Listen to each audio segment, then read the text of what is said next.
रहमानिर्रहीम। अस्सलाम वालेकुम स्टूडेंट्स, हमने चैप्टर नंबर 10 स्टार्ट किया है। उसकी एक्सरसाइज 10.1 हमने कंप्लीट कर ली है। तो आज हम एक्सरसाइज 10.2 का क्वेश्चन नंबर जो 1 है उससे स्टार्ट करेंगे। क्वेश्चन है हमारे पास, if x is a normal random variable, ये नॉर्मल है, ये भी याद दिया हुआ था, F normal. If x is a normal random variable with mu 24 and sigma 4, write down its probability density function, find the ordinates of its normal curve at x is equal to 21, also find its maximum ordinate। Exercise 10.1 में हमने जितने भी question किए थे वहां पे हमारे पास जो डिस्ट्रीब्यूशन थी वो स्टैंडर्ड नॉर्मल थी।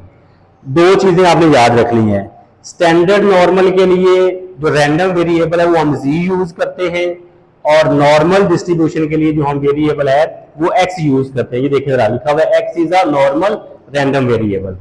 तो स्टैंडर्ड नॉर्मल और भी लिखा होगा, x की बजाय आएगा z is a standard normal random variable.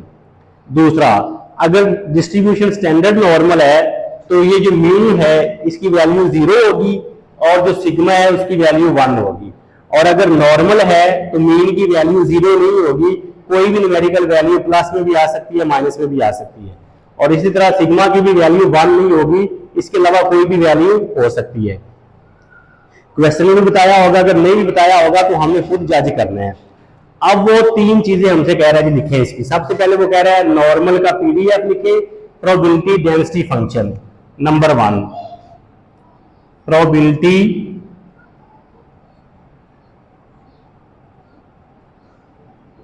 Density जी, प्रोबेबिलिटी डेंसिटी फंक्शन।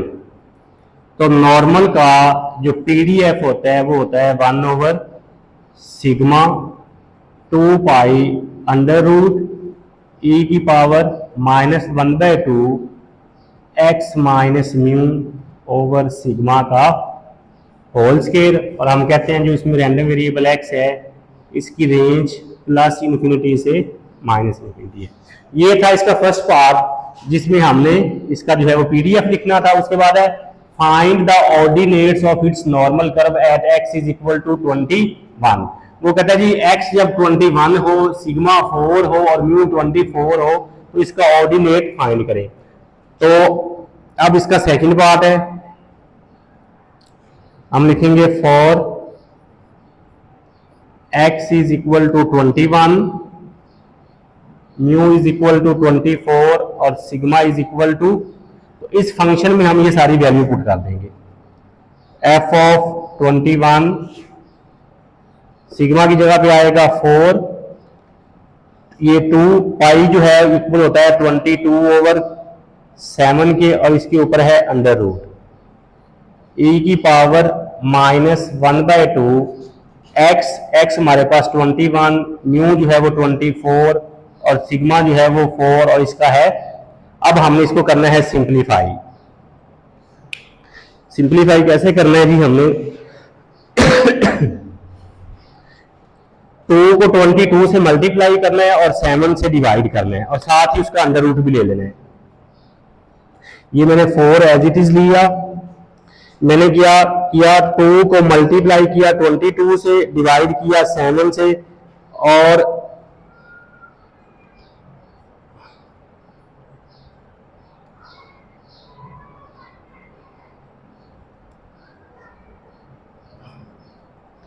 टू को मल्टीप्लाई किया 22 से, डिवाइड किया 7 से, और साथ ही उसका मैंने अंडर रूट भी ले लिया। तो ये आंसर आ गया 2.50713। 2 को 22 से मल्टीप्लाई किया, 7 से डिवाइड किया, जो आंसर है उसका अंडर रूट ले लिया। e की पावर -1/2, इसमें से इसको माइनस करेंगे तो ये आएगा -3/4 का स्केयर। अच्छा जी, उसके बाद देखिए जरा, अब इसको इससे मल्टीप्लाई करना है। 4 को मल्टीप्लाई करना है 2.50713 से इसको जब मल्टीप्लाई किया तो ये आंसर आ गया 10.0285। उसके बाद अब क्या करना है, ये माइनस खत्म हो जाएगा, क्यों? क्योंकि ऊपर पावर जो है वो इवन नंबर है। 3 को 4 से कर देंगे डिवाइड, साथ ही उसका स्केयर कर देंगे, e की पावर -1/2। 3 को डिवाइड किया 4 से और साथ ही उसका कर दिया स्केयर, तो ये आंसर आ गया 0.5625। 3 को 4 से डिवाइड किया, माइनस खत्म हो गया क्योंकि पावर इवन नंबर है, तो इसलिए ये माइनस खत्म हो जाएगा। 3 को 4 से डिवाइड किया, जो आंसर आया उसका स्केयर किया, तो ये आ गया।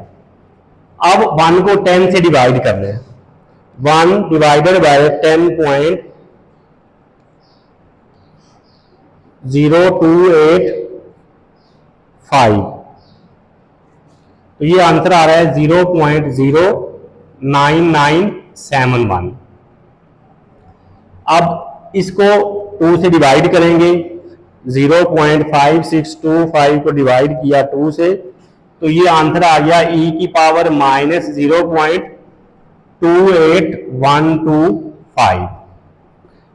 अब 0.0099971, अब शिफ्ट दबा के लॉग दबाएंगे। लॉग कौन सा? एल वाला नेचुरल लॉग।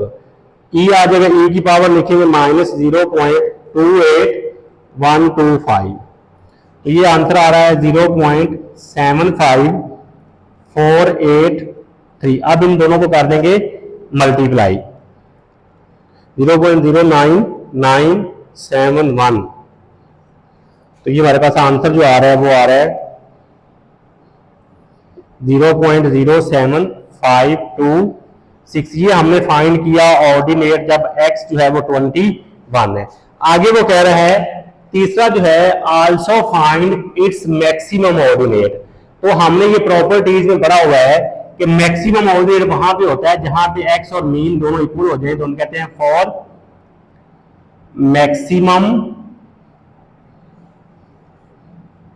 ऑर्डिनेट x जो है ये मीन के इक्वल होता है। तो मीन चूंकि 24 है, तो इसका मतलब है x भी जो है वो 24 होगा। अब हमने इसी फंक्शन में दोबारा फिर वैल्यू पुट करनी है कि f ऑफ x की जगह पे आ जाएगा 24 ओवर 1/4, क्योंकि सिग्मा 4 है, 22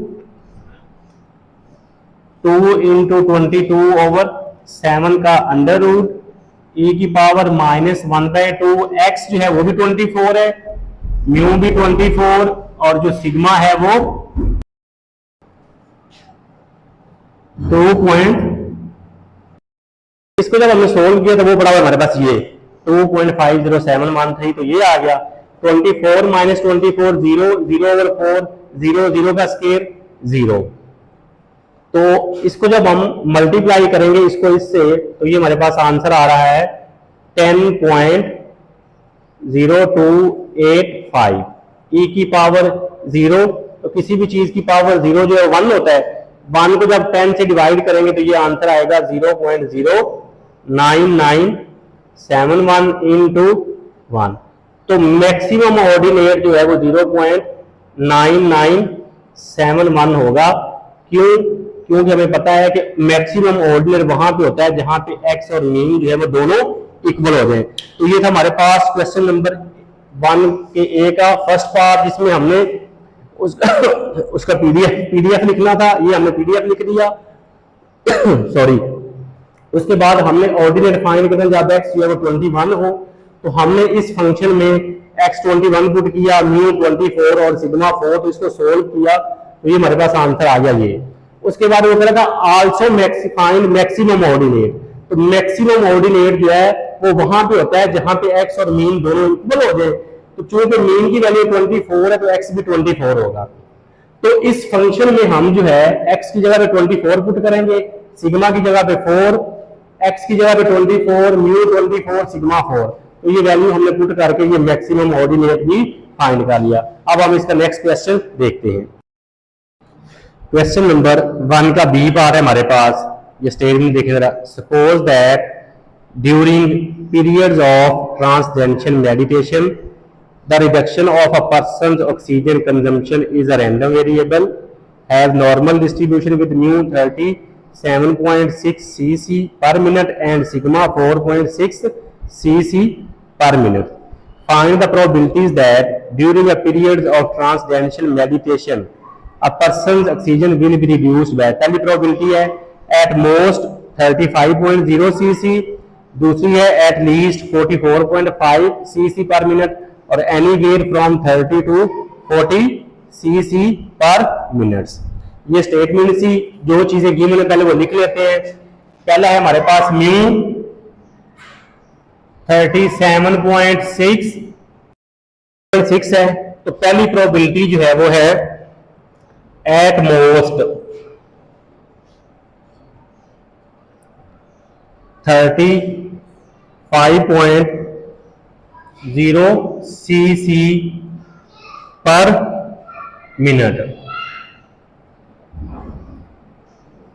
एट मोस्ट का मतलब होता है ज्यादा से ज्यादा, लेकिन प्रोबेबिलिटी में हम उसका इनवर्स लिखते हैं। इसको जब हम नोटेशन में लिखेंगे तो ये आएगा probability of x less than 35। ये पहली प्रोबेबिलिटी है जो हमने फाइंड करनी है जी। अब चूंकि ये हमारे पास जो वेरिएबल है वो नॉर्मल है, स्टैंडर्ड नॉर्मल नहीं है, क्योंकि इसमें मीन की वैल्यू 0 नहीं है और सिग्मा की वैल्यू 1 नहीं है।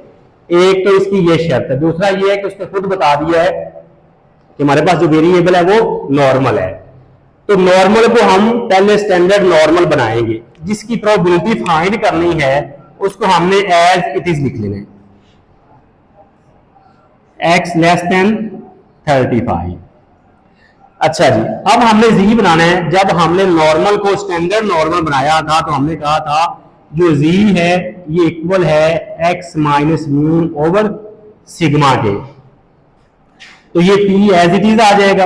आगे हम लिखेंगे x minus mu over sigma.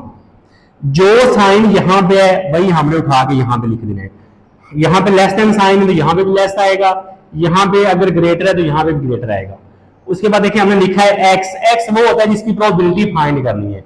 तो किसकी प्रोबेबिलिटी फाइंड करनी है? 35 की। माइनस म्यू, म्यू है 37.6 ओवर सिग्मा, सिग्मा हमारे पास जो है वो है 4.6। तो x minus mu over sigma जो है ये z के इक्वल है। इसको हम सोल्व करेंगे। क्या करेंगे? 35 में से 37.6 को माइनस करेंगे, जो आंसर आएगा उसको 4.6 से करेंगे डिवाइड, तो वो हमारे पास जो आंसर आ रहा है वो आ रहा है माइनस 0.56। अब देखें ये नॉर्मल से स्टैंडर्ड नॉर्मल बन गया। जब जी वाली फॉर्म में आ गया तो अब हम टेबल यूज कर सकते हैं, because probability of Z less than equal to a ये होता है फाई ऑफ ए के equal. Therefore probability of Z less than minus 0.56 जो है ये इक्वल होगा फाई ऑफ माइनस 0.56 के।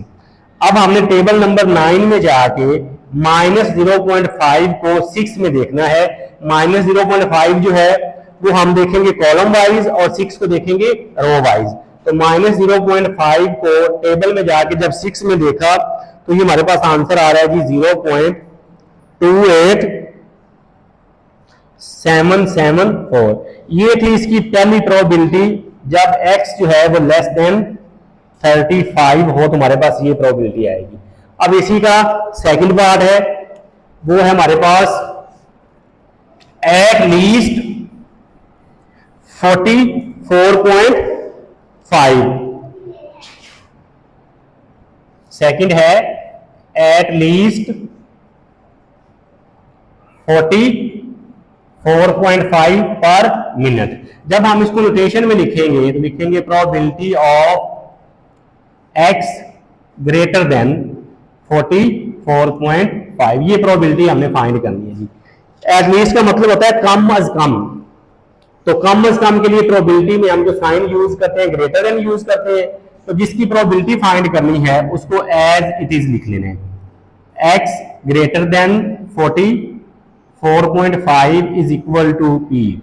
अब फिर हमने z बनाना है, z जो है ये इक्वल होता है x minus mu over sigma के, यहां पे जो साइन है उठा के यहां पे लिख दें, x जिसकी प्रोबेबिलिटी फाइंड करनी है, किसकी फाइंड करनी है 44.5 माइनस म्यू, म्यू है 37.6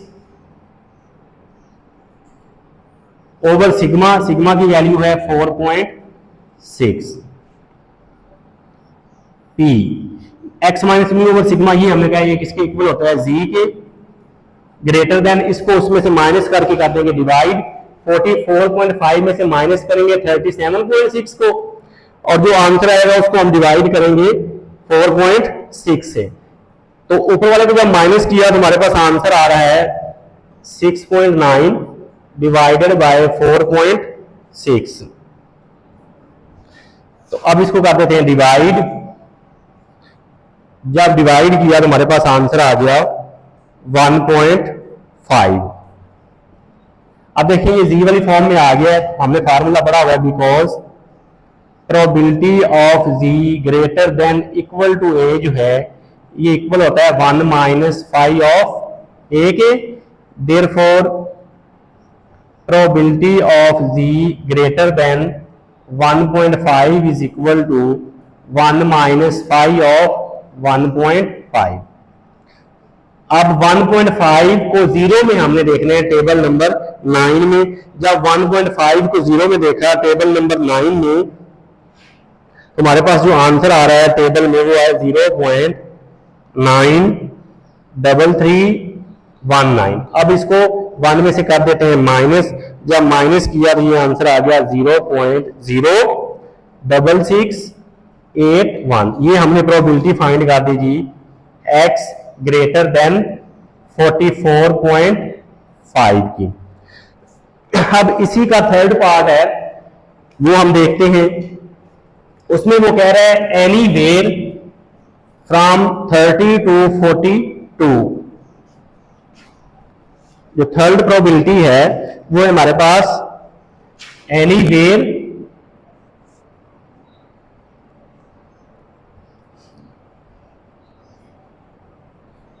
फ्रॉम 30 टू 40। इसको जब हम नोटेशन में लिखेंगे तो ये है कि प्रोबेबिलिटी 30 लेस देन x और x लेस देन 40, ये प्रोबेबिलिटी हमने फाइंड करनी है जी। पहले तो हमारे पास सिंगल सिंगल वैल्यू थी, अब हमारे पास दो वैल्यूज आ गई हैं। तो जिसकी प्रोबेबिलिटी फाइंड करनी है उसको हमने एज इट इज लिख लेना है, 30 less than x less than 40 is equal to, पहले हमारे पास एक वैल्यू थी तो हम यहां पे लिखते थे x माइनस म्यू और सिग्मा। जब दो वैल्यूज आ जाएंगी तो हमने जो है x minus mu over sigma इसको हमने दरमियान में लिखना है। जब हम लेफ्ट साइड पे आएंगे तो x की पहली वैल्यू होगी वो है 30 माइनस म्यू वो है 37.6 ओवर सिग्मा की वैल्यू 4.6। जब हम राइट साइड पे जाएंगे तो x की सेकंड वैल्यू आएगी वो है 40 माइनस 37.6 डिवाइडेड बाय 4.6। बस ये याद रखना है, जब दो वैल्यूज होंगी तो ये जो है x minus mu over sigma इसको हमने दरमियान में लिखना है। लेफ्ट साइड पे आएंगे तो x की पहली वैल्यू आएगी, राइट साइड पे जाएंगे तो x की दूसरी वैल्यू यूज करेंगे। 30 माइनस 37.6 को 4.6 से डिवाइड किया तो ये हमारे पास आंसर आ रहा है, पहले इसको माइनस कर लेते हैं, माइनस 7.6 डिवाइडेड बाय 4.6 और ये क्या बन जाएगा x minus mu over sigma Z होता है। इसको जब किया तो ये हमारे पास आ गया 2.4 डिवाइडेड बाय 4.6। अब इसको कर देते हैं डिवाइड, जब डिवाइड किया तो ये हमारे पास आ रहा है माइनस 1.65 लेस देन जी और जी लेस देन 0.52। अब ये स्टैंडर्ड नॉर्मल बन गई तो हमें पता है because probability of A less than equal to G less than equal to B जो है ये इक्वल होता है फाई ऑफ बी के माइनस फाई ऑफ ए के। Therefore probability of minus 1.65 less than z less than 0.52 is equal to second वाली value में से फर्स्ट वाली को माइनस कर लें, वो है 0.52 माइनस फाइव ऑफ माइनस 1.65। अब हम जाएंगे टेबल में, टेबल नंबर 9 में जाके 0.5 को 2 में देखेंगे। जब 0.5 को 2 में देखा तो हमारे पास आंसर आ रहा है 0.69847। और जब इसको ये माइनस माइनस आप लोगों ने प्लस नहीं कर देना, ये टेबल की वैल्यू है, ये फॉर्मूले का माइनस है। अब हम माइनस 1.6 को 5 में जाके टेबल में देखेंगे, तो टेबल में जाके देखा तो वो आंसर आ रहा है 0.0494। अब हम इसको कर देंगे माइनस, जब माइनस किया तो आंसर आ गया 0.64900। तो ये थी जी प्रोबेबिलिटी हमारे पास एनीवेयर फ्रॉम 30 to 40। ये था हमारे पास क्वेश्चन नंबर 1 के बी पार्ट। अब हम नेक्स्ट क्वेश्चन देखते हैं। 1 का सी पार्ट है, late x be a normal random variable with mean 20 and variance 25. Find the area under the normal curve below 30, above 30, between 30. Area और प्रोबेबिलिटी एक ही चीज होती है। एरिया फाइंड करें या प्रोबेबिलिटी फाइंड करें, दोनों का एक ही मतलब है। अब इसमें हमें मीन और वेरिएंस क्या है, हम जो है इसको इस तरह लिखते हैं, x is normal random variable with mean mu and variance sigma. इस तरह जब भी ब्रैकेट में लिखा होगा तो पहली वैल्यू जो है मीन की होती है और दूसरी सिग्मा स्क्वायर की होती है। तो देखें जरा, ये लिखा हुआ है x is normal random variable with mean 20 and variance 25। तो पहली वैल्यू मीन की जो कि 20 है और दूसरी वैल्यू जब भी ब्रैकेट में लिखा होगा वो सिग्मा स्क्वायर की वैल्यू होगी। तो दूसरी वैल्यू है सिग्मा स्क्वायर की 25, दोनों का अंडर रूट लेंगे तो सिग्मा जो है ये हमारे पास आ जाएगा 5 की। पहली प्रोबेबिलिटी है बिलो 30, मतलब हमने प्रोबेबिलिटी फाइंड करनी है x लेस देन 30, ये पहली प्रोबेबिलिटी है जी। तो हमने कहा है जो फाइंड करना है उसको हमने एज इट इज लिख लेना है। अब हम बनाएंगे z इक्वल होता है x minus mu over sigma के। जो साइन यहां पे भाई यहां पे यूज करेंगे, x जिसकी प्रोबेबिलिटी फाइंड करनी है वो है 30 माइनस म्यू हमारे पास है 20 ओवर सिग्मा, सिग्मा जो है ये हमारे पास 5 है।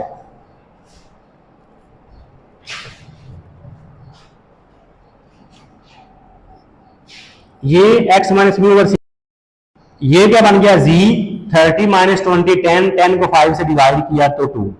ये हमारे पास बन गई स्टैंडर्ड नॉर्मल। अब हम टेबल यूज कर सकते हैं, because probability of z less than equal to a जो है ये इक्वल था 5 ऑफ a के। Therefore probability of z less than 2 is equal to 5 of 2। अब हम टेबल नंबर 9 में जाके 2.0 को 0 में देखेंगे। टेबल नंबर 9 में जाके 2.0 को 0 में देखेंगे तो जब हमने देखा तो ये हमारे पास आंसर आ रहा है 97725। ये पहली प्रोबेबिलिटी है कि जब x जो है बिलो 30 हो या x लेस देन 30। दूसरी प्रोबेबिलिटी है अबव 30, तो जिसकी प्रोबेबिलिटी फाइंड करनी है उसको हमने एज इट इज लिख लेना है। P, अब हम बनाएंगे z क्या होता है x minus mu over sigma. जो साइन यहां पे भाई यहां पे यूज कर दे, तो x जो होता है जिसकी प्रोबेबिलिटी फाइंड करनी है वो है 30, म्यू जो है हमारे पास 20, सिग्मा जो है हमारे पास 5। ये बन गया z ग्रेटर देन, इसको सोल्व किया तो ये आंसर आ गया 2, because probability of z greater than equal to a जो है ये इक्वल होता है 1 माइनस फाइव ऑफ a के, therefore probability of z greater than 2 जो है ये इक्वल होगा 1 माइनस फाइव ऑफ 2। फिर टेबल में जाके 2.0 को 0 में देखा तो हमारे पास आंसर आ गया 0.97725। अब हम इसको 1 में से कर देते हैं माइनस। जब 1 में से इसको माइनस किया तो ये हमारे पास आंसर आ गया 0.02275।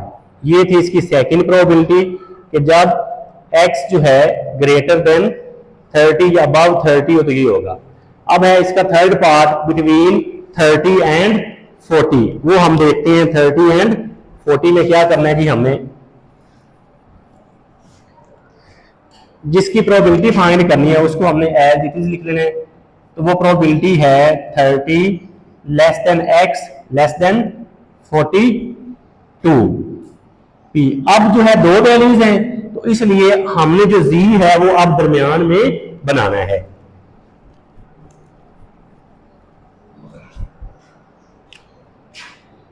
लिखेंगे x minus mu over sigma. जब लेफ्ट साइड पे आएंगे तो x की वैल्यू होगी 30 माइनस म्यू, म्यू की वैल्यू हमारे पास है 20 ओवर सिग्मा, सिग्मा की वैल्यू है 5। जब राइट साइड पे जाएंगे तो x की आएगा 42, म्यू की वैल्यू 20, सिग्मा की वैल्यू 5। इसको जब सोल्व किया तो ये आ गया 2। x minus mu over sigma जो है ये z होता है। इसको जब किया तो ये हमारे पास आ गया जी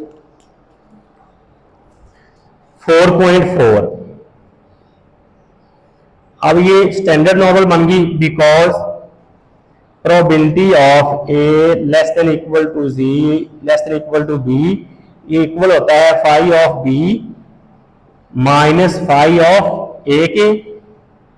देयरफॉर प्रोबेबिलिटी ऑफ a की जगह पे हमारे पास 2 है और b की जगह पे 4.4 है।